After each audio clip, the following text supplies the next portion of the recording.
boa noite. Prazer falar com vocês aqui no XP Alternative Week. Faremos um painel agora com grandes gestores de Private Equity do Brasil. Estaremos aqui com a Priscila Rodrigues, do Fundo Crescera, com Bruno Zaremba, da 20 Partners, com Wilson Rosa, da Advent, e também com o Ricardo Escavazza, do Pátria Investimentos. Gostaria de agradecer a todos, é um momento super especial a gente poder contar com gestores do calibre de todos vocês e a gente explorar um pouco a indústria de Private Equity, que é uma indústria que já existe há bastante tempo no Brasil, porém é uma indústria talvez pouco conhecida dentro dos investidores brasileiros, e aí a gente conseguir explorar com vocês um pouco da visão da indústria, um pouco da visão dos setores da economia, da visão dos próprios fundos. Será um prazer contar com tanta gente inteligente, tanta gente capacitada para poder explorar esses assuntos aqui, tá? Vou começar aqui fazendo as honras com a Priscila, para ela falar um pouquinho da visão da Crescera, fazer também uma visão do mercado de fundo de Private Equity no Brasil. É um prazer tê-la conosco. Boa noite.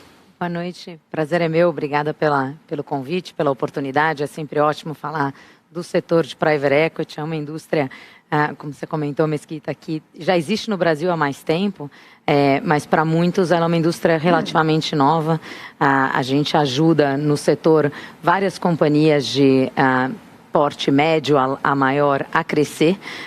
É uma indústria que participa de diversas formas, vocês vão ouvir hoje à noite algumas formas diferentes de atuação junto a companhias investidas, mas o principal objetivo nosso como gestor é ajudar companhias no processo de evolução delas por uma série de anos. Nós ficamos como investidores por alguns anos, 5, 6, 7, 8 anos, e nesse período a gente atua de diversas formas junto com as companhias. Falando um pouco de mim, meu nome é Priscila, eu sou sócia de uma gestora que chama Crescera Capital. A gente faz Private Equity Venture Capital no Brasil já há um pouco mais de 11 anos.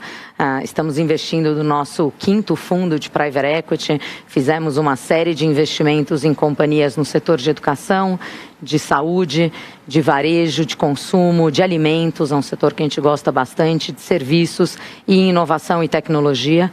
Em todos os investimentos que a gente faz, a gente tem uma filosofia de parceria a empresários e empreendedores, então nós gostamos de ser sócios e ajudar negócios que já são bons a crescer. Essa ajuda acontece além de capital que a gente fornece para essas companhias, com uma série de outras ações que nós fazemos no dia a dia para ajudar essas companhias a evoluir, seja do ponto de vista de processos de profissionalização, seja do ponto de vista de crescimento nacional. A gente identifica bons ativos, muitos bons ativos no Brasil que são regionais, locais e que têm uma oportunidade muito grande de crescer para outras regiões, e a gente tem um know-how importante em ajudar esses ativos a crescer.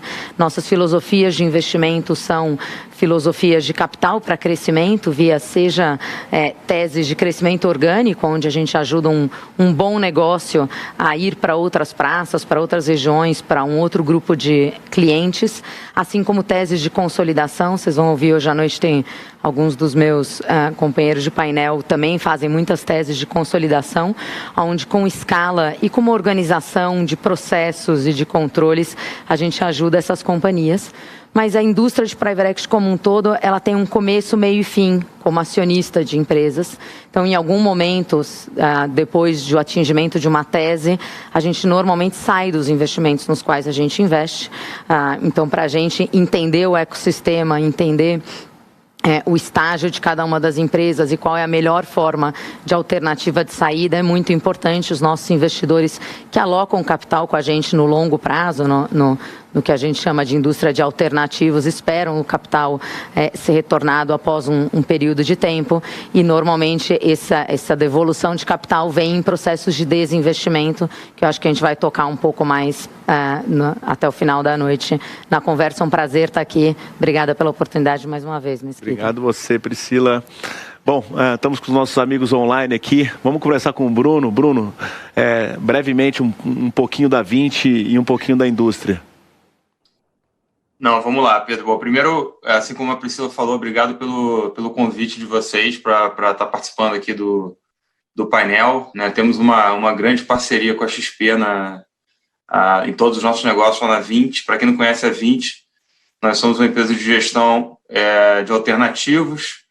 Hoje a gente tem aproximadamente 50 bilhões de reais de ativos sob gestão em diversos segmentos diferentes, né? Temos a parte de imobiliário, com vários fundos sendo representados. Eu acho que certamente alguns de vocês conhecem, né? O VISC, o VILG, o Vino, o VIF, né?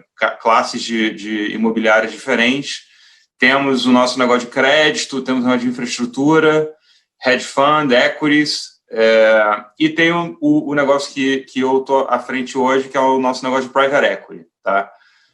Assim como a Priscila falou, eu acho que um ponto que é importante pontuar que a indústria, assim, todos nós aqui, acho que tem um painel aqui que as pessoas aparentemente já estão há muito tempo, né, embora não pareça, todos nós aqui já estamos há muito tempo fazendo isso. Né? Então, começamos aí, provavelmente, a maior parte de nós ali no início dos anos 2000, ou final dos anos 90. No nosso caso, na 20 não foi diferente. Então, a nossa história de private equity começou em 2002, com o nosso primeiro fundo. Então, tem aí quase 20 anos já. E durante esse período, a gente fez bastante coisa no Brasil. Né? Então, investimos aproximadamente 4 bilhões de reais em empresas no Brasil, com um foco muito grande em empresas de crescimento, assim como a Priscila colocou, que a gente chama de crescimento transformacional. Né? Então, a gente identifica um setor, uma tese, que a gente acredita que tem uma possibilidade de crescimento setorial acima da média do país, e dentro dessa tese, desse setor, a gente tenta identificar oportunidades de companhias específicas aonde a gente possa entrar e criar um crescimento transformacional. Né?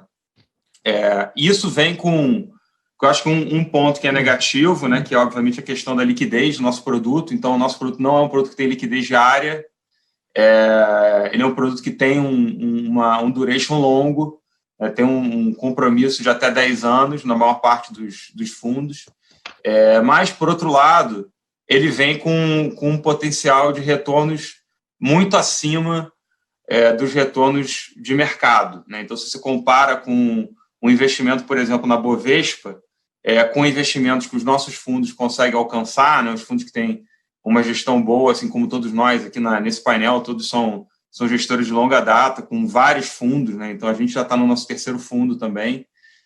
Isso, obviamente, só consegue levantar fundos em série se você tem uma performance muito boa. E essa performance ela realmente potencialmente muito acima da média do que você conseguiria numa empresa em mercado de capitais, né, listada, né, empresa de capital aberto. Por dois motivos. A gente pega a empresa num momento menor, né, de menor tamanho, e aí tem um crescimento que tem que ser feito, que pode gerar esse retorno adicional, um crescimento muito acelerado, e também porque a gente melhora muito a questão de governança, sistemas e auditoria, conselhos, comitês, que em algum momento lá na frente, na saída, também vai gerar valor. Né? Então, você tem essas duas alavancas relevantes de geração de valor, e isso proporciona um retorno bem acima aí da média de mercado. Hoje, lá na 20, a gente tem duas verticais no Private Equity, um total de 9 bilhões de reais sob gestão no nosso grupo de Private Equity. A gente tem um vertical, que é o 20 Capital Partners, que é o nosso, vamos dizer, flagship, o carro-chefe, que é onde a gente fez investimento na Unidas, no Burger King, na Equatorial, na Domino's Pizza, agora mais recentemente, várias empresas conhecidas aí de todos. E a gente tem uma outra estratégia, que é uma estratégia de impacto, que é focada em empresas menores, participações minoritárias, né? O fundo principal é participações de controle, e o fundo menor em participações minoritárias em empresas de tamanho um pouco menor e com um foco muito grande em geração de impacto positivo na parte de governança, meio ambiente e social. Tá? Então, muito obrigado novamente pelo convite da XP e Pedro, pessoalmente, pelo convite também. Ótimo, Bruno. Obrigado a você. Vamos passar aqui agora para o Ricardo. Ricardo, muita história já no Pátria, um dos fundos aí com brasileiros de maior tradição no mercado de private equity. Seja bem-vindo ao nosso painel. Obrigado, Pedro.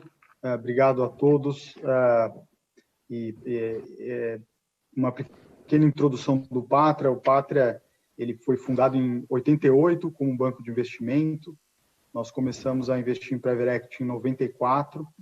Então, são mais de 25 anos de história em Private Equity. E, como o Pedro falou, devemos ser um dos fundos aí com o maior histórico. Temos um objetivo de investimento de retornos que acho que é comum a outros peers da indústria, entre 20% a 25% ao ano de retorno. Acho que esse é o grande mérito de investir em Private Equity. O nosso retorno médio, desde o início do nosso histórico de investimento em 94, é de perto de 30% ao ano, exatamente 29% na estratégia de Private Equity, que é uma estratégia de controle, muito parecido com o que a Priscila descreveu. A gente sempre focou em crescimento, desenvolvimento das empresas, com o objetivo de uma saída via IPO ou via venda para um estratégico. Eu acho que essa estratégia, ela, falando um pouco do mérito da estratégia, não especificamente do Pátria, ela deve hoje ser de interesse dos investidores. Acho que sempre deveria ser, mas especialmente nesse momento com taxas de juros baixas, o Private Equity ele tende a ser uma estratégia muito interessante. Bom, a diversificação de... Acho que a gente está tendo um probleminha com o link do Ricardo. O anterior, né? Voltou? Melhorou? Voltou, vamos tentar. Melhorou, Pedro? Melhorou. Desculpa, pessoal, a gente teve um probleminha com o link. Pode continuar, Ricardo.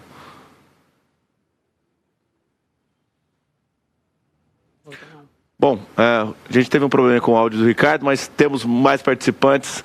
Muita história, seja bem-vindo, Wilson Rosa, aqui da Advent, um dos maiores fundos do mundo em gestão de Private Equity, né, Wilson? Eu queria que você falasse um pouquinho, depois a gente volta com o Ricardo, fazendo uma breve apresentação da estratégia da Advent e do mercado de Private Equity no Brasil. Pedro, muito obrigado pelo convite. Em nome meu e da Advent, sempre bom estar aqui com vocês, os amigos da XP. A Advent, para quem não conhece, nós somos um fundo mundial, mas com presença aqui no Brasil já há 24 anos, né, quando abrimos o escritório aqui em São Paulo.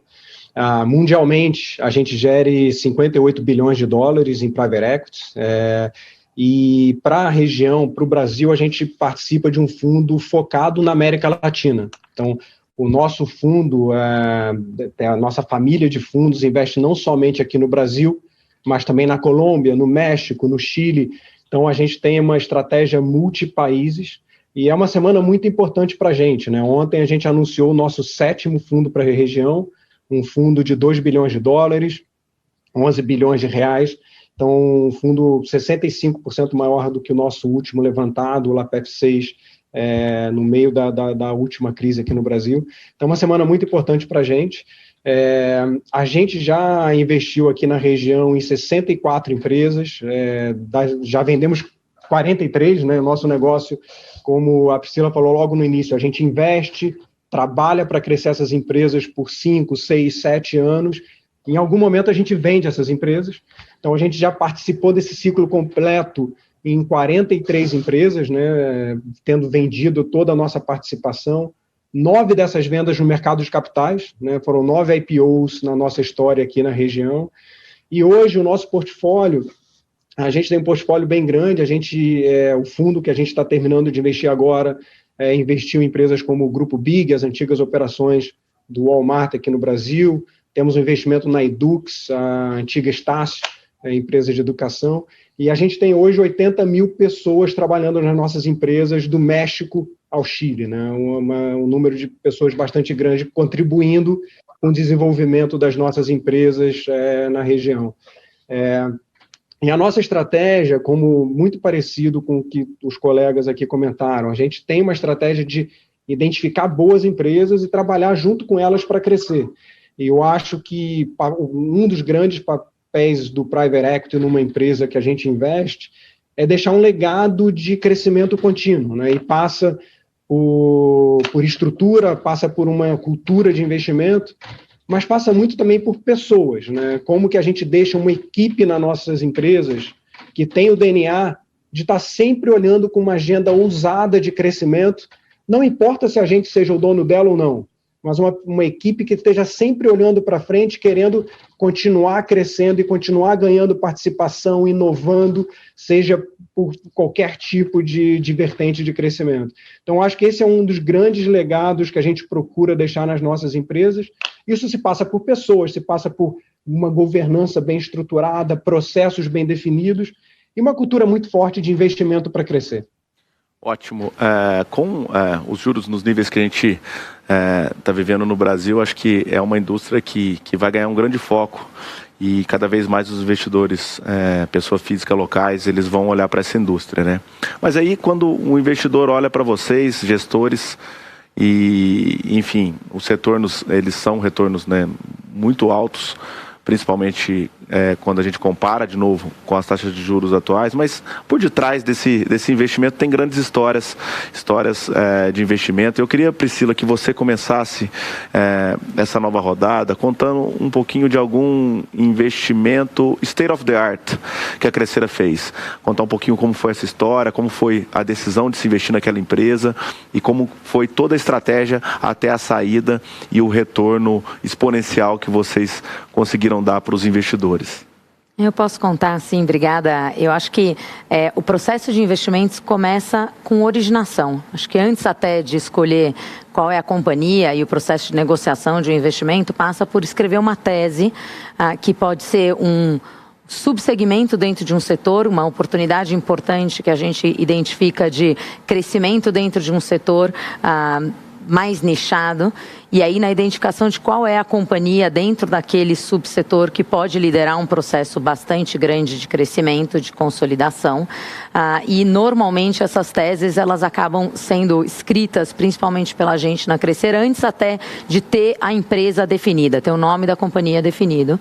A gente acaba depois se aproximando de uma série de players no setor, onde a gente traz esse know-how de especialidade setorial para ajudar no processo de investimentos, que permite com que a gente consiga conhecer esses empresários, esses empreendedores, para conversar com eles sobre teses de crescimento dessas companhias.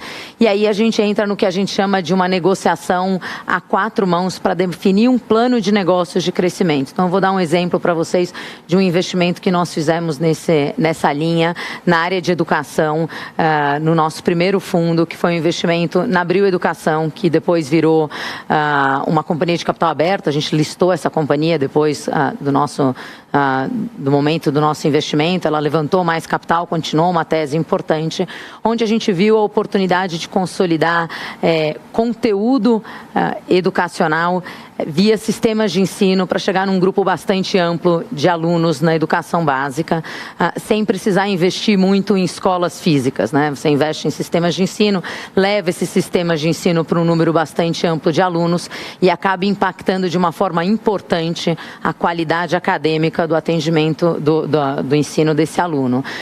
Então, nós nos associamos nesse momento à família Tivita, que tinha 2 editoras, a Ática e a Scipione, que eram editoras de livro didático, então o conteúdo na parte acadêmica ali estava, e utilizamos essa base, que é uma base do ponto de vista de resultado, uma companhia que tem um crescimento um pouco mais baixo, até porque sistemas de ensino, livros didáticos tendem a ser substituídos por estratégias digitais, né? Então, uma dinâmica importante de mudança setorial para impulsionar aquisições em sistemas de ensino. Nós fizemos uma série de consolidações, fizemos mais de 16 aquisições dentro dessa base, dessa companhia, e todas elas com o intuito de melhorar qualidade e oferta de serviços para alunos. Então, desde a parte mais core, dizendo assim, do sistema de ensino, onde você tem todo o currículo acadêmico para alunos no ensino de educação básica, quanto todos os serviços adicionais que você pode oferecer. Então, a parte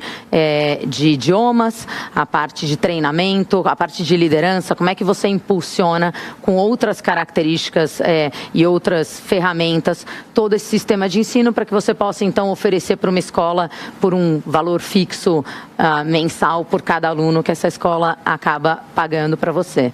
A gente fez isso via uma mudança importante de estrutura organizacionais nessas companhias, acho que foi muito bem colocado, para que as companhias possam crescer da forma como a gente estabelece nos nossos planos. A gente tem que criar mudanças importantes do ponto de vista de cultura, do ponto de vista de oportunidades, então programas de meritocracia, onde você acaba acompanhando o resultado específico, com métricas específicas de resultado, para que você possa estabelecer orçamento e remuneração variável para executivos. Depois você acompanha toda a questão de NPS de alunos, NPS de professores, NPS de colaboradores, para ter certeza que a companhia cresce na direção correta, para que você estabeleça uma cultura voltada a resultado, mas ao mesmo tempo respeitando todas as características das empresas. A gente acabou listando essa companhia, levamos ela ao mercado de capitais para que ela pudesse levantar ainda mais recursos para continuar uma tese importante de consolidação que nós havíamos iniciado com o capital que nós aportamos.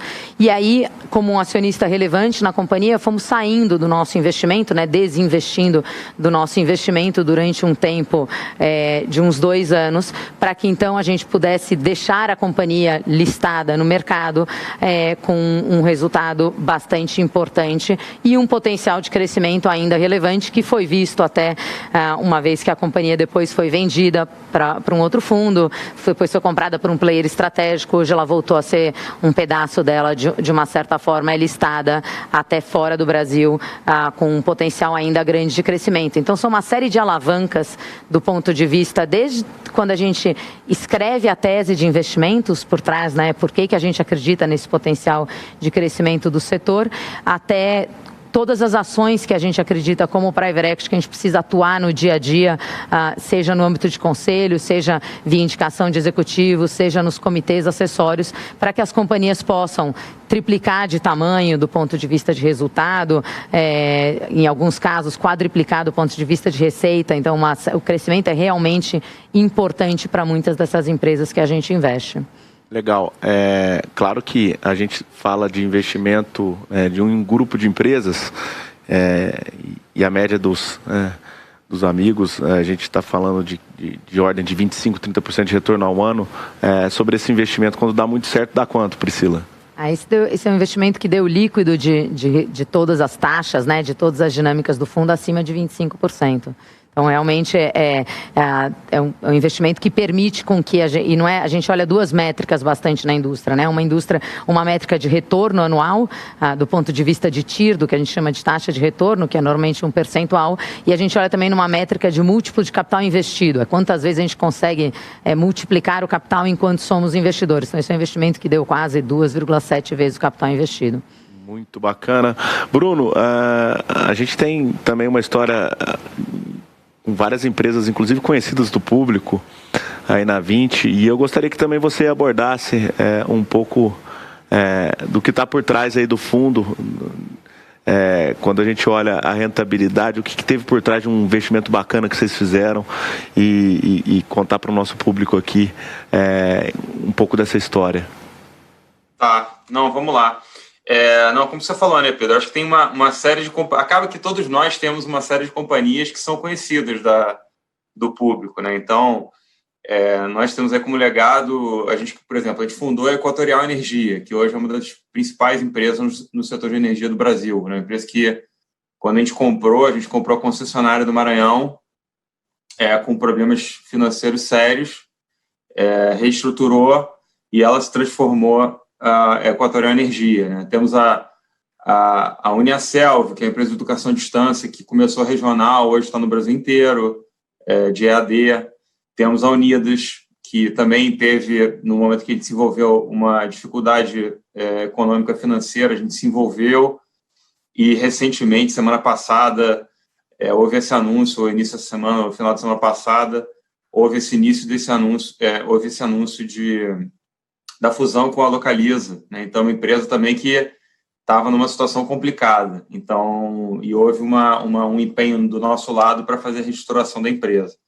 Mas eu vou falar um pouco mais no detalhe do Burger King, que eu acho que é uma marca que certamente todo mundo que está nos ouvindo é consumidor. Essa marca é uma marca que a gente veio, né, começou a estudar ela por conta de uma experiência que tivemos um pouco decepcionante com o Arcos Dourados, né, com o McDonald's. A gente participou da operação de venda da operação da América Latina do McDonald's, que eles venderam o controle da operação da América Latina, que hoje é Arcos Dourados, e chegamos muito próximos a comprar essa operação e ficamos muito tempo investido em entendendo o setor, a indústria, e ficou sempre para a gente uma intenção de buscar alguma coisa nessa indústria para investir, né, para fazer. E aí surgiu a oportunidade de fazer uma parceria com o time da 3G, na época que eles compraram o Burger King dos Estados Unidos. A gente costurou uma operação com ele, né, o Burger King Global, na verdade. A gente costurou uma operação com eles de uma joint venture no Brasil, uma master franquia para o Brasil. A operação no Brasil ela não crescia, né, tinha por volta de 100 lojas na época que a gente comprou, isso foi em 2011.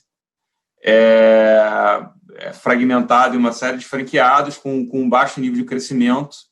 E eles queriam mudar essa história, né? Viam uma oportunidade de crescimento muito grande na marca no Brasil e a gente concordava, né?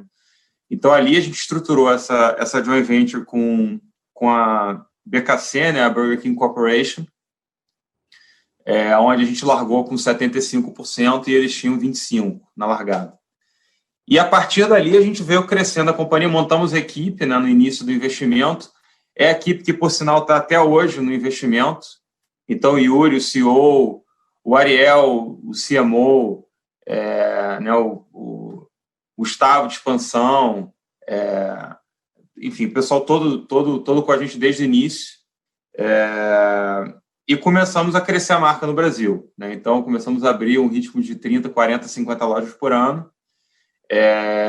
Um crescimento, que eu acho que esse é um ponto importante para a gente colocar, né? A gente realmente leva as companhias para um nível de estresse, eu acho que um pouco mais do que razoável. Então, a gente busca um nível de crescimento muito, muito acelerado. Como a Priscila falou, né? A gente tem empresas que dá 4 vezes de receita, né? O Burger King é um exemplo, né? A gente aumentou muito mais até. Quando a gente fez a abertura de capital da companhia em 2017, a empresa tinha por volta de 700 lojas, né? A gente começou em 2011 com por volta de 100. Então, a gente multiplicou a base de loja por 7 vezes em 6 anos. Esse é um crescimento que estressa a companhia, tá? Não é fácil de fazer. Então, assim, muito do nosso trabalho é apoiar a empresa nesse momento que a gente sabe que ela vai passar por um período de desgaste, estresse, que é um período que demanda muito da equipe, demanda muito da companhia, do balanço, as decisões de investimento, de uso de capital, né? Qual é a loja que a gente abre, qual é o retorno que a gente está vendo, qual é a venda que está sendo orçada, faz, não faz, dispersão de resultado, né? Uma loja com margem de 30%, loja com margem de 20%, loja com margem de 40%. Então, assim, de fato um momento de desgaste muito grande, que a gente puxa muito a execução da companhia, mas que, por outro lado, o fruto é muito legal, né? Então, a gente faz, como foi falado também, a gente faz parte de um período específico da empresa, né? Então, a gente pegou o Burger King, eu acho que se aplica a maior parte dos nossos investimentos, era uma empresa regional, se transformou numa empresa nacional. A gente contratou nesse ciclo de investimento lá 20 mil pessoas, para vocês terem uma ideia, o nível de emprego que foi gerado nesse ciclo, né? Quando a gente entrou eram 10 pessoas, a gente hoje tem, acho que por volta de 22 mil funcionários lá. E a gente veio estruturando a companhia para o dia seguinte, né? Então, fizemos o IPO, fizemos uma secundária pequena, passou um pouco de tempo, fizemos um follow-on, fizemos mais uma secundária, saímos aos poucos do conselho, trouxemos conselheiros independentes para as nossas posições, excelentes nomes que estão hoje lá no conselho da companhia. Hoje a gente tem uma posição ainda no Burger King muito pequena, a empresa já tem um conselho 100% independente, é uma corporation com um time de gestão totalmente autônomo, que entrou com a gente lá no início e continua e vai levar a companhia para a perpetuidade. Então, acho que é uma história realmente muito legal e que dá muito orgulho, né? Porque você, de fato, participa de um momento de construção da marca, que você cria não só essa alavancagem inicial da marca, mas cria perenidade para a companhia depois seguir a vida dela sem você, né? E, assim, os investimentos, eles são muito, muito recompensadores, não só do ponto de vista pessoal, né, e de legado, né, da gente saber que a gente construiu uma história bacana, como é o caso do Burger King e outras histórias tantas aí que nós, os nossos companheiros de painel que também têm, mas os retornos são muito importantes, né? Alguns citaram alguns retornos. O retorno histórico da nossa estratégia até hoje, né, se você tivesse investido em todos os nossos fundos, você teria tido um retorno de 65% ao ano. Nesse mesmo período, a Bolsa deu 8% ao ano. Tá? Então, o retorno realmente dá muito trabalho, a gente tem, né, um dia a dia bastante puxado, é recompensador do ponto de vista interpessoal e de saber que você participou desses crescimentos, mas tem muito trabalho para ser feito. Mas, por outro lado, os nossos cotistas, né, que nos apoiam com esse capital de longo prazo, eles são remunerados com taxas de retorno muito diferenciadas. Tá? Então, é uma classe que tem toda essa dinâmica de trabalho intenso, mas que, de fato, tem uma recompensa no final interessante para o investidor também. Bacana, Bruno. Wilson, você citou uma história de um período bastante longo, mais de 42 empresas entre entradas e saídas. Queria ouvir de você se dentro dessas 42 você escolhe uma história bacana para contar aqui para a gente. Vamos lá, Pedro. Como os colegas, né? A gente sempre tem muito orgulho das histórias que a gente ajudou a construir, né? Acaba que, dado o nosso período longo de investimento nas empresas, a gente investe em empresas que têm 10, 15, 50 anos e ajuda elas a se perpetuar pelos próximos 20, 50, 100 anos pela frente. Então, acaba que a gente deixa o nosso legado e se orgulha muito disso, né? Das 43 que a gente já vendeu, a gente se orgulha de todas. Então, começar, acho que um bom exemplo aqui é a última, né? A gente fez o IPO das lojas Quero Quero no mês passado, foi um investimento longo para a gente, ficamos lá 12 anos, mas uma história muito bacana de construção de empresa, né? Investimos num negócio fantástico no interior do Rio Grande do Sul, no noroeste do Rio Grande do Sul, na verdade. Era uma empresa regional dentro de um estado do sul do Brasil, com uma tese muito clara de, olha, esse formato funciona em qualquer cidade pequena do Brasil. Agora, para isso funcionar, precisa investir muito para que essa empresa tenha uma capacidade de entender o cliente não só naquela região, de entender o cliente em Santa Catarina, em Paraná, em São Paulo, no Mato Grosso do Sul. E isso que foi, acho que o nosso legado junto com a equipe que a gente ajudou a construir. Então, a gente entrou na empresa, tinha pouco mais de 100 lojas no noroeste do Rio Grande do Sul e investimos muito em equipe, muito em gente, em governança, para viabilizar um crescimento bastante agressivo e ousado, né? Baseado nas mesmas lojas que ela já tinha e novas lojas que a gente abriu. Então, a equipe que está lá após a IPO é a equipe que a gente construiu, liderada pelo Peter, que trabalhou junto com a gente por todo o processo, desde o investimento até agora na nossa saída. E de lá para cá, a gente investiu em todos os sistemas da companhia, sistemas comerciais, sistemas de operação de loja, sistema de crédito, de cobrança, operação de cartão. Então, foi um investimento que a gente fez na Quero Quero, era um investimento de não de quem está pensando que vai vender a empresa em 5, 10 anos. A gente fez investimentos de quem está pensando em segurar essa empresa para sempre, como se a gente fosse ser dono dessa empresa por toda a eternidade. Que eu acho que isso é um dos grandes diferenciais de construir uma empresa que vai ser perene. Como você mantém ela preparada, não só para o seu horizonte de investimento, mas também para o próximo investidor ter uma história de sucesso. E foi isso que viabilizou a gente sair com aquela empresa lá do noroeste do Rio Grande do Sul, primeiro para as outras regiões do estado, depois para Santa Catarina, depois para o Paraná, sempre de forma muito bem sucedida, né?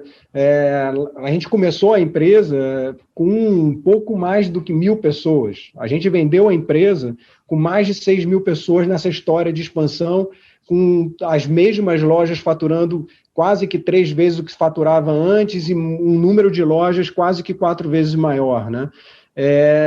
E sempre, Pedro, com uma cabeça de faça sol, faça chuva, é investir para crescer. Então, nesse tempo todo de investimento, todo mundo aqui conhece o número de crises que o Brasil passou. Então, eu acho que o mais emblemático, uma das decisões mais emblemáticas nossas é, ali no meio da crise de 17 e tal, o que a gente faz com a empresa, né? Tá vindo uma crise, não vai ser fácil, vamos parar, vamos desacelerar, ou vamos aqui fazer uma aposta de crescimento mais ousado, agora que os pontos comerciais estão livres novamente, agora que a gente consegue voltar a ter aluguéis mais razoáveis? A gente foi para a segunda alternativa. A gente acelerou muito, mas muito o crescimento da empresa no momento de crise séria que o Brasil passou, e com isso a gente conseguia entrar em cidades que a gente não estava no melhor ponto comercial da cidade, a gente conseguia, nas cidades onde a gente já estava, mudar para o melhor ponto comercial, e a gente conseguiu crescer muito o portfólio de produtos que a gente vendia, porque basicamente a gente era o único player investindo em fornecedor, e isso que viabilizou um crescimento diferenciado dessa empresa versus todos os competidores, né? Ao ponto que no momento que a gente vendeu a empresa, agora há poucos meses, de ser uma empresa pequena, regional, passar a ser a maior empresa de material de construção do Brasil em número de lojas e a segunda maior em faturamento. Então, é uma trajetória que a gente sempre guarda aqui com orgulho de ter ajudado a construir essa empresa e muito confiante de quem investiu nessa empresa vai ter uma história feliz pela frente também. Muito bacana, Wilson. Temos de volta o Scavazza aqui. Queria até, Scavazza, aqui eu vou fazer um pouco diferente, eu vou pedir para você contar uma história, principalmente uma história que, né, você participou, inclusive como CEO da companhia, uma das histórias mais incríveis de investimento que a gente já teve no Brasil, que foi o investimento da Anhanguera, né? Legal.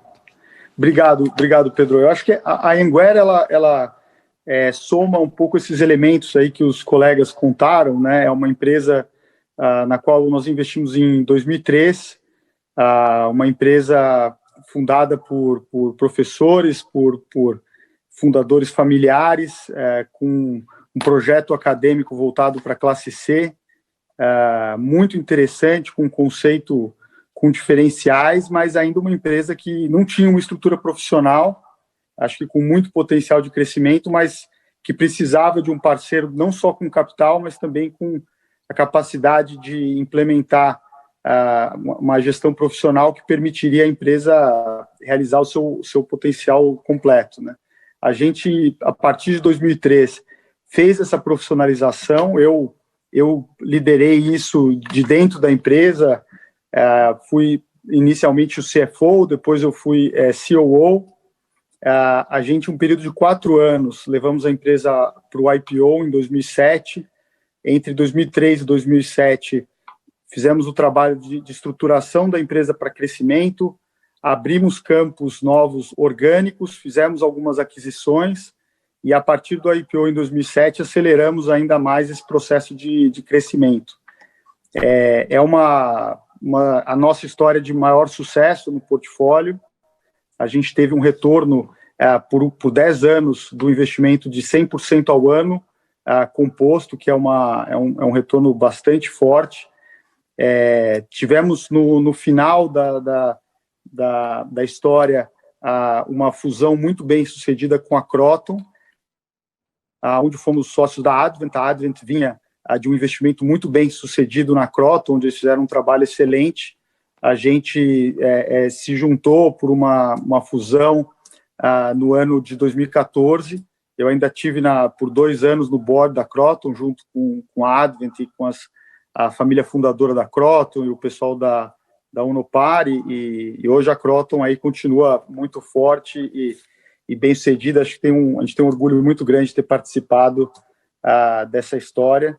É a maior empresa de educação do mundo, e eu acho que ilustra muito bem esse papel do private equity, né? Você teve de um lado o Pátria construindo a Anhanguera, que acho que ainda hoje é a principal marca do grupo Kroton, construindo a empresa quase de um estágio mais inicial e fazendo uma estratégia de consolidação, e do outro lado a Advent entrou na empresa já aberta na Kroton e ajudou muito a Kroton a crescer e fazer uma estratégia de aquisições com a aquisição do Unopar, e no final todos nós nos juntamos numa fusão Acho que é um caso muito interessante aí, private equity de todos os lados, né?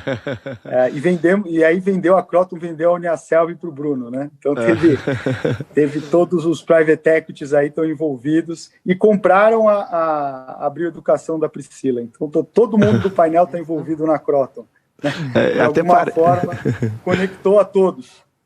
Eu vou falar que com tanta gente competente parece até que é fácil, né? Mas tem uma passagem que me marcou na vida, que, enfim, eu estava vendo uma apresentação do Martin Escobari, sócio da General Atlantic, que investiu na XP. A XP também teve uma história de investimento de private equity na sua trajetória, foram 3 ao todo. Mas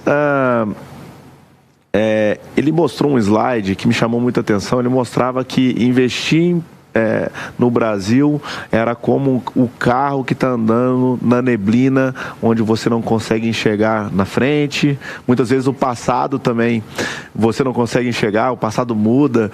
E ele coloca esse cenário catastrófico sobre o que é investir no Brasil, e aí ele faz a seguinte pergunta para ele mesmo: mas então por que você investe no Brasil? E aí a resposta foi que o Brasil é um país atrasado e que muitas coisas que aconteceram lá fora acabam acontecendo depois no Brasil, e vocês, como gestores que estão ligados no mundo e na estratégia de negócios, conseguem criar essas teses aqui no Brasil. Obviamente o mundo não é feito somente de boas histórias, e aí eu queria ouvir um pouco vocês sobre investir no Brasil.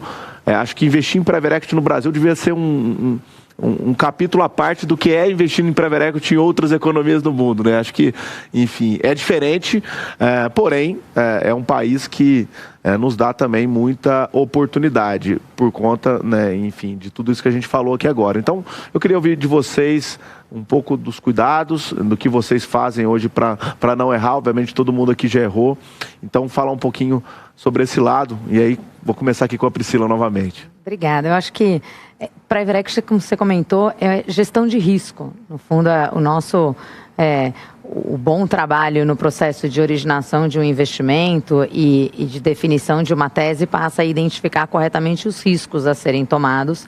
Você está extremamente correto quando você fala que o Brasil tem as suas dinâmicas específicas em relação a mudanças regulatórias, questões tributárias, dinâmicas relacionadas a crises, né? A gente tem vários ciclos econômicos, a gente pode listar nesses últimos anos todos uma série de ciclos econômicos que as nossas companhias já passaram e a gente também.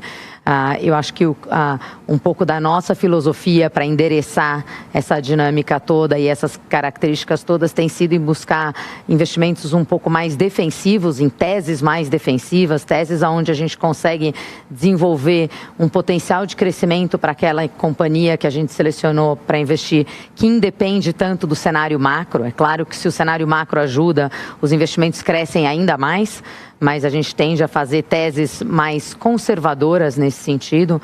Acho que na nossa filosofia de investimento, que é uma filosofia de capital para crescimento, para a indústria, para o que a gente chama de middle market, né, para o mundo de middle market, a boa notícia é que o Brasil é um país muito empreendedor, então existem uma série de oportunidades e uma série de empresas.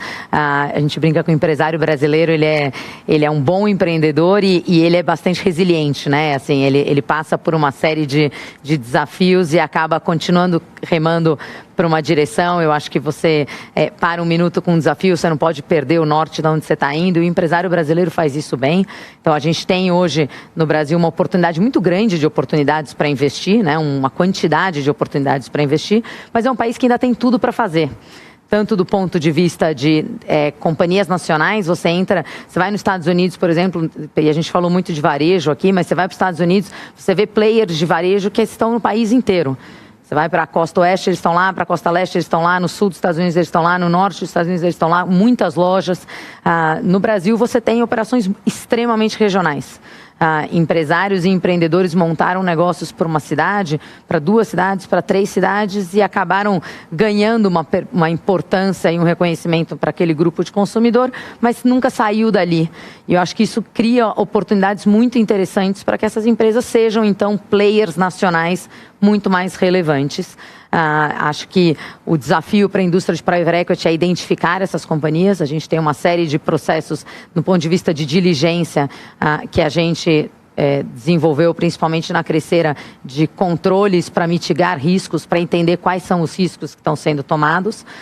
E uma vez que você monta, do ponto de vista jurídico e do ponto de vista de estrutura da operação, algumas proteções para esse risco, e você auxilia essas companhias a passar por esses riscos, depois existe um horizonte gigantesco, a gente brinca que é quase que um mar gigantesco de crescimento, porque tem tudo para fazer.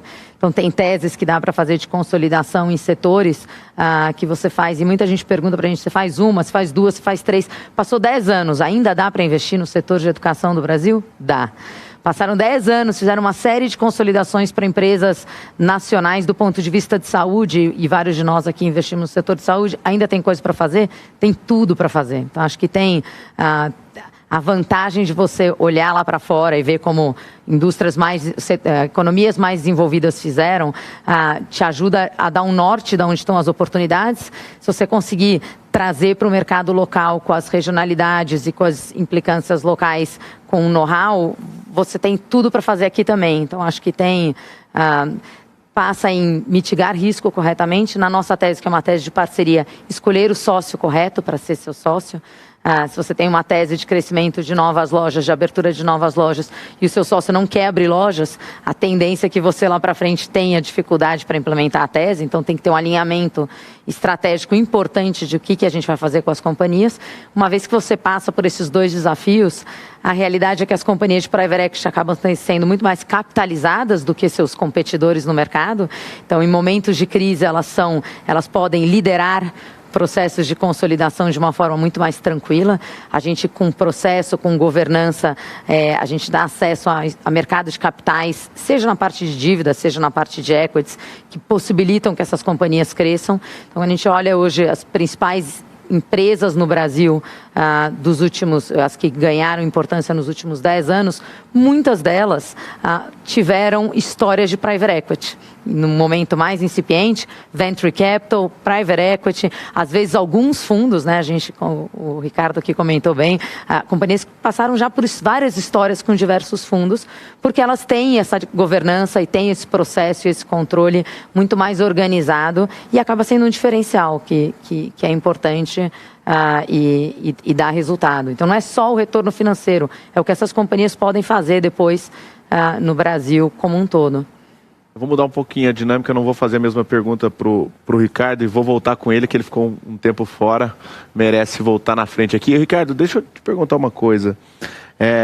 Essa questão, existe enfim, todos esses casos que deram certo aqui, onde vocês hoje no Patria tomam cuidado e o que vocês não fazem mais no Patria, enfim, para se proteger hoje de algum investimento que não deu certo, alguma coisa que possa ter dado errado no passado e que vocês hoje, enfim, já mudaram a direção? Enfim, queria saber um pouquinho sobre essa ótica.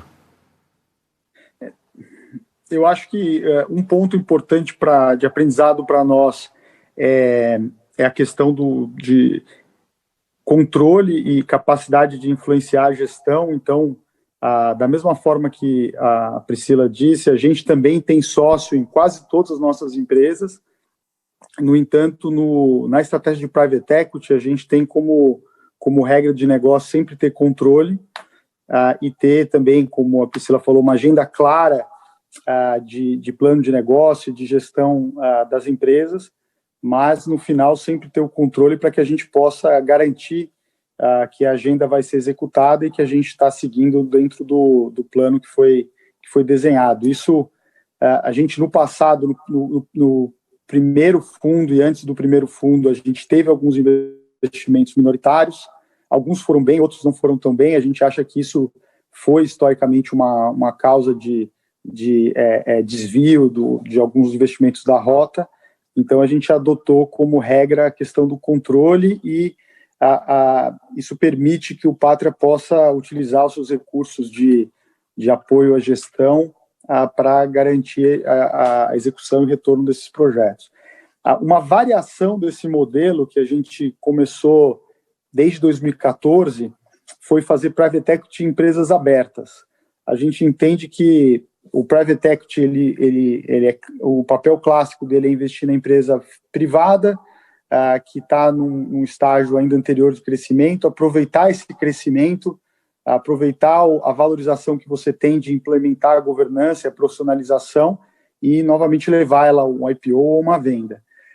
Quando você entra numa empresa já no estágio mais avançado, que a empresa já fez IPO, mas às vezes você tem oportunidades de investir com valuations que são tão interessantes quanto os valuations de private equity, no entanto, você tem uma companhia com uma governança mais estabelecida, já que ela já fez um IPO, ela deve estar já num outro nível de governança, a gente acha interessante fazer investimentos minoritários. Então, a gente está fazendo essa estratégia desde 2014, essa estratégia também foi adotada por outros fundos, então, até eu mencionei o caso da Advent na Croton, eu acho que é exatamente isso, a GP também investiu na Estácio, então, são casos aí, Advent no Fleury também, né? Então, são casos onde um private equity investe em uma empresa aberta. E, nesse caso, a gente tem feito investimentos minoritários. Um caso de grande sucesso foi o nosso investimento na Locamérica, onde, depois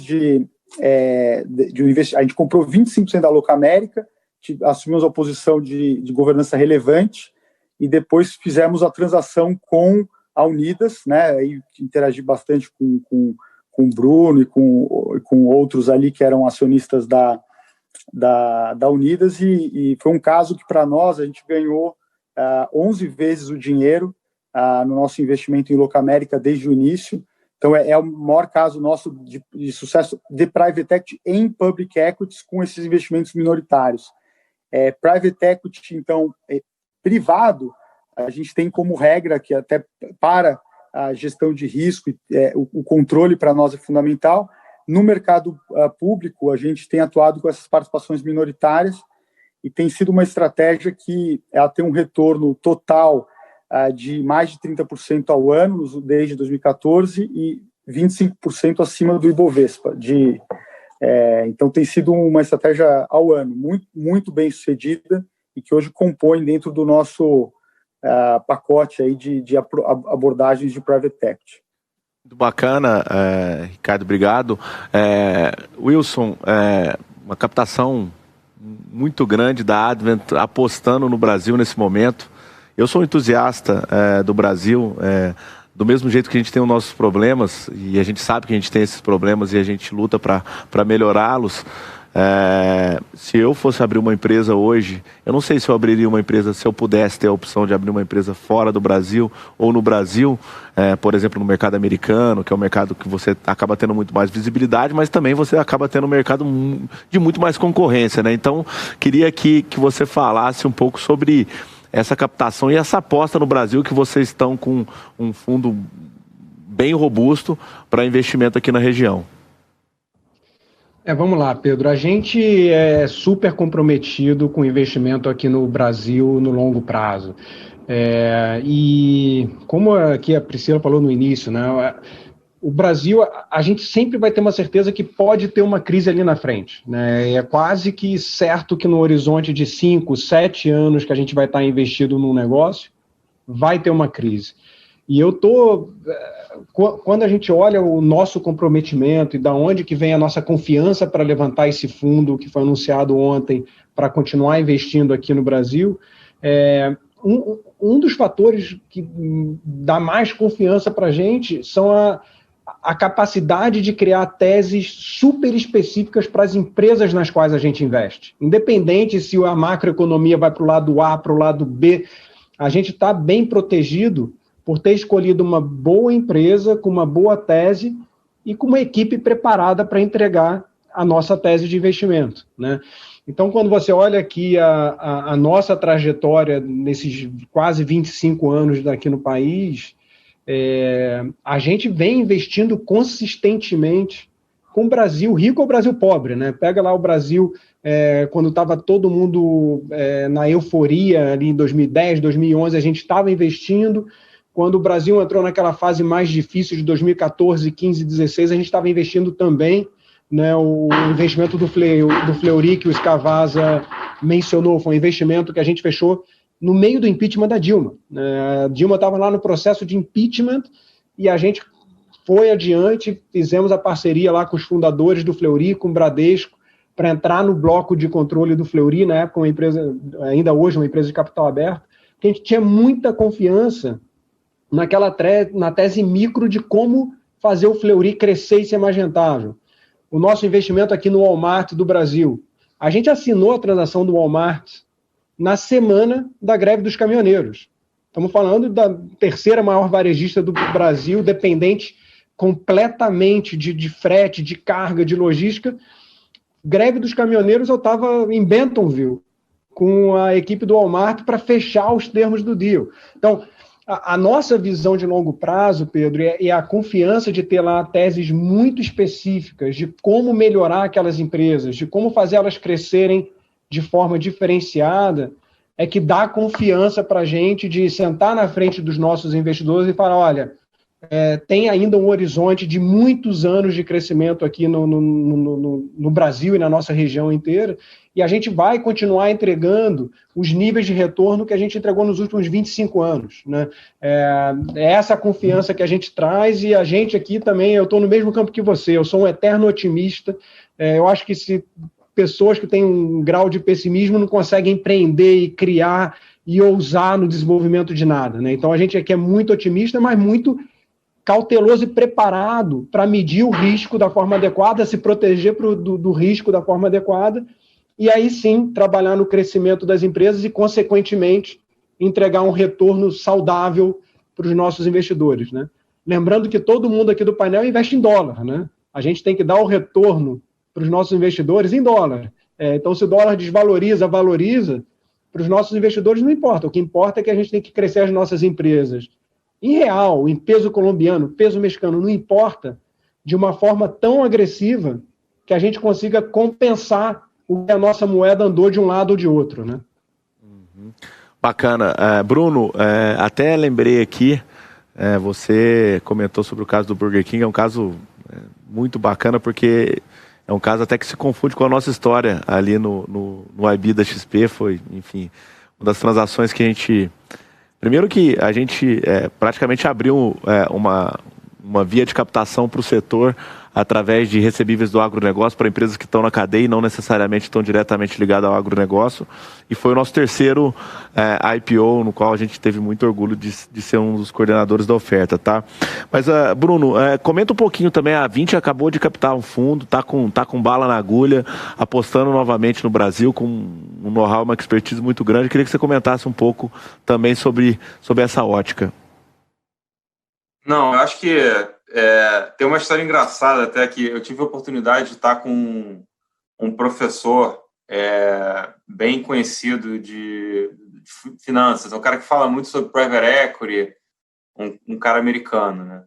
Eu estava numa palestra dele e ele colocou 2 colunas, né? Esse aqui é o mercado desenvolvido, então, temos aqui pouca volatilidade, muita visibilidade, e contratos e etc, etc. E a gente tem uma outra coluna aqui que são mercados em desenvolvimento, onde o Brasil se encaixaria, né? Que a gente tem volatilidade cambial, tem volatilidade política, tem volatilidade econômica, os ciclos econômicos globais afetam esses países mais.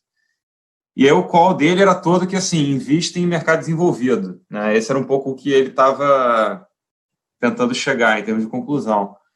E eu não concordo, porque, assim, como você falou, Pedro, eu concordo com o teu ponto, a gente, assim, o nosso qualquer tipo de dinâmica econômica era uma dinâmica de oferta e demanda, né?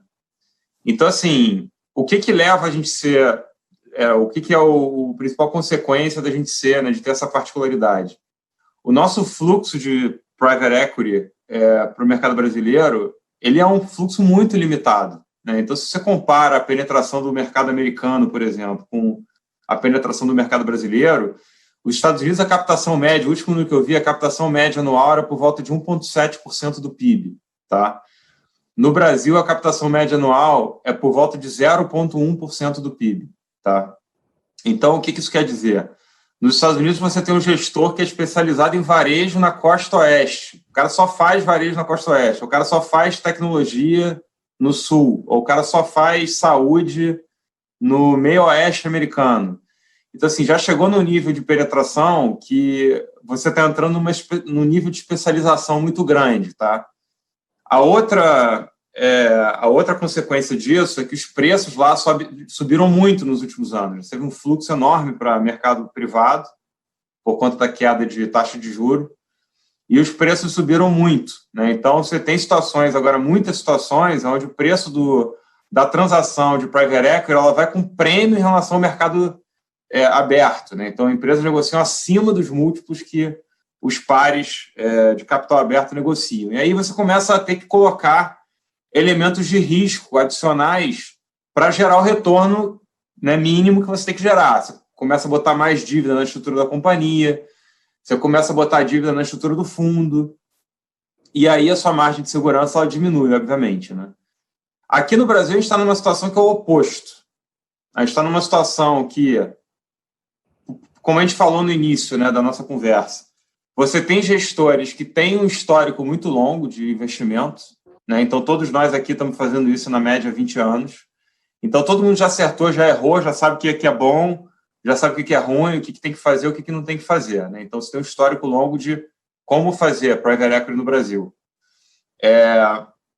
E você tem uma situação onde, como a disponibilidade de capital ela ainda é muito restrita, o balanço de oferta e demanda ele é muito mais favorável para a indústria privada no Brasil do que você tem em mercado desenvolvido, tá? Então, a gente tem o oposto aqui. A gente precisa tomar muito menos risco do que o nosso par americano. Então, o nível de dívida que a gente coloca nas companhias é muito menor. A gente consegue negociar operações que as condições de contrato são mais favoráveis porque a competição é menor. A gente consegue negociar operações onde os termos econômicos são melhores. Tá? Então, por exemplo, o terceiro fundo, né, que a gente captou, que você citou, né, a gente captou o fundo de $1 bilhão, terminamos a captação no passado, esse fundo está 47% investido. Tá? Eu não competi, fizemos 4 investimentos. Eu não competi com ninguém aqui do painel em nenhuma das operações que eu fechei. Tá? A gente fechou uma operação, a Domino's, que foi no setor de alimentação, não competi com ninguém daqui. Fechamos o Cura, que é uma empresa de diagnóstico e medicina, que eu não competi com ninguém aqui. Fechamos a operação da Vero, que eu não competi com ninguém que está aqui, né, que é a operação de internet, banda larga, fibra ótica. E fechamos agora, assinamos o contrato definitivo da associação Nagibank, que é um banco lá no sul do Brasil, que também não competimos com ninguém que está aqui. Então, assim, o que isso faz com que todos nós tenhamos espaço para operar dentro das nossas estratégias com um nível de concorrência muito pequeno, entendeu? Então, a Advent tem lá a estratégia dela, a Crescera tem a estratégia dela, o Pátria tem a estratégia deles, a gente aqui na 20 tem a nossa estratégia, e cada um de nós tem uma latitude para operar dentro da estratégia que, pelo fato do capital não ser tão disponível ainda no Brasil, a gente acaba se esbarrando muito pouco, tá? E isso, o que isso quer dizer no final das contas? Que o retorno prospectivo, né, o retorno para frente desses investimentos, ele vai ser um retorno muito bom, vai continuar sendo um retorno bom, né? Nós geramos valor dentro dos nossos ativos, né? Você pega o retorno histórico aqui, todo mundo tem retorno de 30%, 25%, 40%. Teve recessão de 10% do PIB caindo, teve jura 14,5%, teve dólar indo de 1,5% para 5,5%. E a gente está ganhando dinheiro, né? Estamos ganhando dinheiro, estamos tendo retorno positivo, estamos gerando valor, crescendo as nossas empresas. E parte disso, eu acho que começa com essa questão do capital ainda ser muito escasso, tá? E aí eu acho que tem um desdobramento, que eu acho que é um desdobramento também positivo para todo mundo aqui, para a indústria em geral, né? Para os retornos da indústria em geral, é que demora muito tempo para você criar um gestor de private equity, né? Você conseguir captar um fundo de private equity, você tem que ter um track record, tem que ter 10 anos de história, 15 anos de história, 8 anos de história, tem que ter feito vários investimentos, saído de vários investimentos. Então, não é óbvio, não é do dia para a noite, tá? Então, a gente deve ter ainda a condição, todos nós aqui, todos os investidores que estão com a gente nos nossos fundos, de ter alguns ciclos ainda onde a oferta e demanda para capital privado, para private equity, vai continuar sendo favorável ao investimento, tá? Então, pensando da ótica do nosso fundo 3, que está começando, está no meio do ciclo de investimento, A gente está muito animado, tá? A gente está com investimentos já muito bons no fundo. A gente está vendo a perspectiva de investir o resto do fundo de forma muito competitiva em termos de retorno para frente, sempre olhando retornos acima de 30%. Vamos ver se ao ano, né? Vamos ver se a gente consegue fazer eventualmente um pouco mais do que isso. Mas, sem dúvida nenhuma, uma alternativa para alguns ciclos ainda, na minha visão, de investimento para o pessoal do Brasil, né? E não falando só de pessoa física, mas os institucionais, que ainda tem uma exposição muito pequena na private equity no Brasil. A gente está aqui para resolver o problema de alocação das pessoas, tá?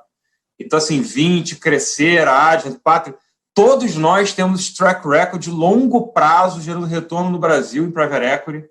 Qualquer um de nós que vocês escolherem para investir, tenho certeza que vai ser um bom investimento.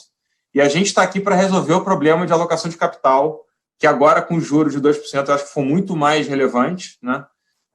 E com credibilidade, né? Com 20 anos nas costas de experiência em o que fazer, né? O que dá certo, o que não dá certo. Então, eu estou muito animado com esse resto do VCP3 e muito animado para os próximos 10, 20 anos, que eu acho que realmente ainda tem um ciclo muito longo de geração de valor para ser feito no private equity no Brasil.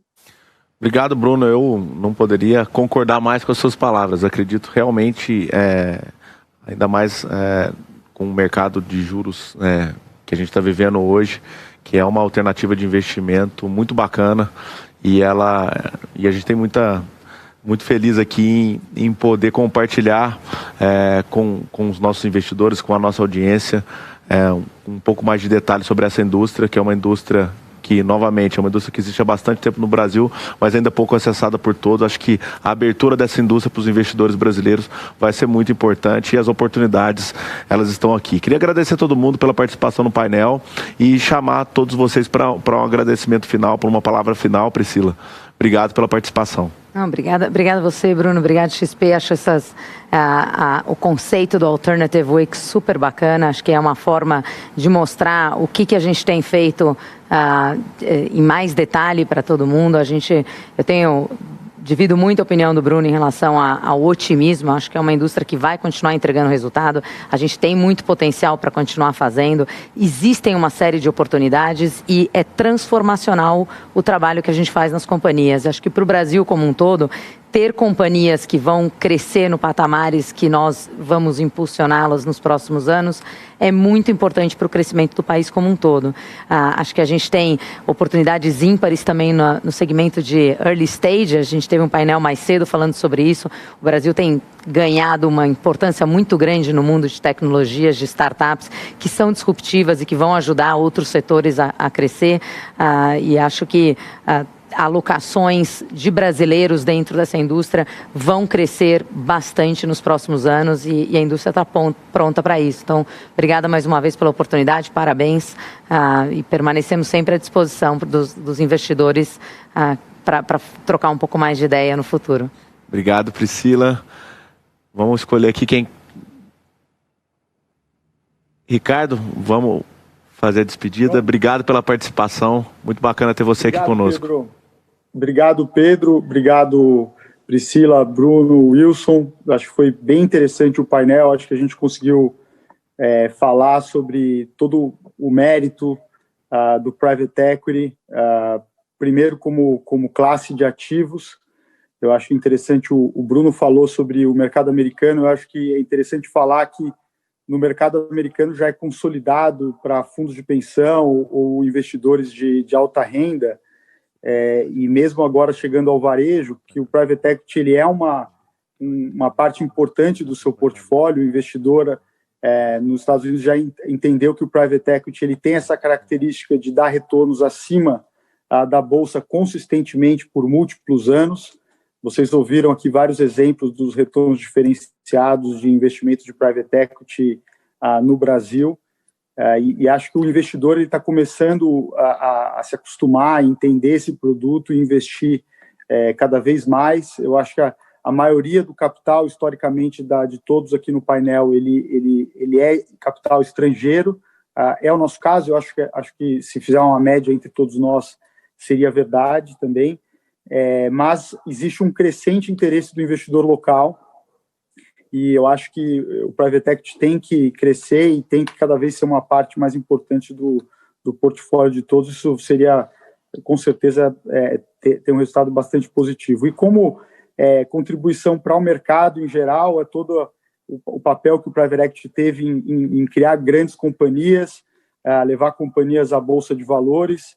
A gente já fez vários estudos na BVCap, onde eu sou conselheiro junto com o Bruno, mostrando que as empresas que são suportadas e são investimentos de Private Equity, elas têm uma consistência, um sucesso muito maior em IPOs e performance após o IPO. Então, eu acho que o papel que a gente tem, tanto para atender o retorno do investidor, quanto para fomentar o mercado, ele tem sido muito importante. Obrigado, Pedro, pela oportunidade aí de falar sobre Private Equity para todo o público seu. Obrigado você, Ricardo. Muito bacana ter você aqui conosco. Espero contar com você nas próximas também. Bruno, muito obrigado pela presença. Vou abrir aqui para as suas considerações finais. Não, de novo agradecer, Pedro, você e a XP pela organização do evento e o convite. Acho que é um pouco o que a gente já falou, né? Assim, o que eu gostaria de adicionar, acho que um ponto que eu não tinha feito ainda, essa questão que o Scavazza colocou, né? O Private Equity tem uma função importante num período da cadeia, né? Então, além dos retornos, que eu acho que são, obviamente, consequência do nosso trabalho, o que eu acho que as pessoas têm que entender e ter na cabeça é que a gente está gerando valor para uma série de constituintes, né? Então, a gente gera milhares de empregos, a gente gera milhões de reais de aumentos de arrecadação de impostos e contribuições sociais, etc. A gente gera oportunidades para novos acionistas, né, buy-side de mercado de capitais ou, eventualmente, empresas estratégicas comprarem empresas que são desenvolvidas por Private Equity. E o que é importante é que, assim, como a gente faz isso, esse é o nosso negócio, né? Então, quando eu fizer uma associação com um novo sócio, ele vai ligar para os sócios antigos para saber como é que eu fui. Eu fui bom no dia a dia, quando deu problema, como é que foi a minha postura, eu ajudei, não ajudei. Assim como quando a gente faz o IPO de uma companhia, o acionista, né, o novo acionista, o fundo de ações que compra essa empresa, ele vai ter o histórico, né? Como é que a minha companhia foi depois que eu fiz o IPO, se ela perpetuou, se ela não perpetuou, se ela foi bem, se ela não foi bem.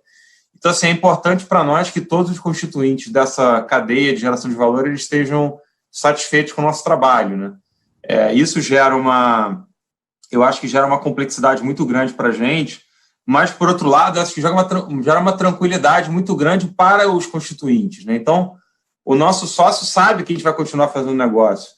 O comprador de uma empresa nossa no IPO, ele sabe que daqui a 6 meses, 1 ano, a gente vai vir com outra companhia para fazer IPO, né? O nosso cotista sabe que daqui a 1 ano, 2 anos, 3 anos, a gente vai captar outro fundo. Então, é importante a gente ter essa preocupação sempre de estar balanceando essas questões. No final, temos bastante gente aí para agradar, mas o nosso negócio ele depende disso, depende que os constituintes todos estejam satisfeitos. Eu acho que esse ponto é importante. Que não é uma indústria só que tem a visão de vou gerar retorno, vou ganhar dinheiro. Óbvio que isso é um desdobramento importante, que é da onde vem o nosso capital, mas a gente tem uma série de pessoas no meio do caminho, time de gestão, né? Para contratar um time de gestão novo, esse cara vai entender, mas esse gestor, ele cuidou bem do time de gestão de uma empresa antiga dele? Como é que foi isso? Eles tiveram a oportunidade de crescer, tiveram um crescimento profissional, ganharam dinheiro quando a empresa fez sucesso, né? Teve sucesso, quando teve ganho de capital. Então, esse é um ponto importante que cria quase que uma auditoria, vamos dizer assim, no nosso relacionamento, nessas partes todas, que eu acho que é importante me pontuar, que a gente tem esses árbitros todos contra o nosso trabalho e que a gente toca em muitos pontos diferentes também da cadeia de geração de valor econômica, né, que é um impacto muito mais relevante na economia do que simplesmente o retorno que a gente gera no fundo. Obrigado, Bruno. Para finalizar agora, Wilson, muito obrigado pela participação. Foi muito bacana ter você aqui conosco. Queria abrir para suas considerações finais. Pedro, primeiro, muito obrigado pelo convite e parabéns pelo evento. A ideia é realmente muito bacana, trazer visibilidade de classes de ativos alternativas para o investidor. Acho que é realmente uma iniciativa muito boa da XP, parabéns mais uma vez. E nem aqui com o que os colegas falaram, né? Eu acho que a nossa classe de ativo, né, olhando pelo ponto de vista de investidor, o retorno tem sido um retorno mais do que saudável por um longo período de tempo, mas é o que o Bruno falou, você pega as diferentes frentes que o Private Equity cobre e o impacto que a gente traz para a economia, eu acho que é um grande diferenciador. E como um exemplo pontual, o desenvolvimento do mercado de capitais aqui no Brasil, a influência da nossa indústria foi muito grande, né? Quando nós aqui, todos do painel, começamos, toda a realidade que a gente tem hoje de bolsa no Brasil não era o que a gente tem hoje, né? O IPO poderia ser uma saída, mas era aquele negócio assim, remoto, talvez. Hoje não, hoje isso é real. Eu acho que o papel que os fundos de Private Equity desempenharam nesses 20 anos de construir boas empresas, levá-las para a bolsa, que o investidor que comprou as nossas empresas saiu com um gosto bom, de, puxa, comprei um negócio bom, ganhei dinheiro, isso gera um ciclo virtuoso que acaba ajudando todos os constituintes da cadeia, né? Então, esse exemplo, no caso que você falou, Bruno, você pega esse ano, quase metade das empresas que acessaram a Bolsa tiveram a participação de um fundo como o nosso, né? E se você pega o retorno de todos os IPOs desse ano, médio de quem de fato valorizou e de quem infelizmente não valorizou, as empresas que passaram por um fundo, hoje, na média, quem investiu está ganhando dinheiro. As empresas que não passaram, na média, hoje não estão ganhando dinheiro. Então, acho que esse tipo de impacto positivo na perenização de culturas de crescimento, acho que é um fator super diferencial para a nossa indústria. E também agradecer aqui Priscila, Bruno e Scavazza pela companhia no painel. Sempre bom falar com vocês. Obrigado, pessoal. Foi muito bacana ter vocês aqui conosco. Agradecendo mais uma vez a, gestores de primeiríssima linha. E lembrar que amanhã a gente vai continuar com o nosso evento. Amanhã a gente tem o Jorge Paulo, teremos o Guilherme Benchimol aqui. Agradeço novamente todo mundo e até amanhã.